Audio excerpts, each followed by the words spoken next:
না মানে আমি এইটা কইতে চাইছিলাম, আহ, আপনি যেরকম আপনার বৌমার শাশুড়ি, ওরকম কিন্তু আপনি আপনার মেয়ের জামাইয়েরও শাশুড়ি।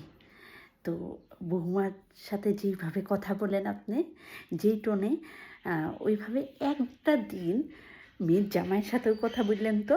খোঁচা মাইরা মাইরা কথাগুলা যে কন বৌমারে, ওরকম একটা দিন জামাইয়ের সাথেও কথা কয়ে দেখেন, কেমন লাগে দেখেন তো। ও, ভাইপা অবাক লাগতেছে, জামাইয়ের সাথে কি আবার এই ধরনের কথা কোয়া যায় নাকি?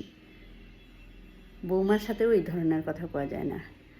আবার জামাইরে যদি খোঁচা মাইরা কথা কই, তাহলে তো ওরা মেয়ে বাড়িতে দিয়া যাব, আর মেয়ের কথা খারাপ লাগবো। মেয়ের সাথে কি ব্যবহার করব জামাই, এটাই তো ভাবতেছেন। বউয়েরও খারাপ লাগে। বউয়ের যে জামাই আছে না, আপনার ছেলেরও খারাপ লাগে, কিন্তু ওই মুখ ফুটটা কইতে পারে না, আপনার যে মা, এই জন্য।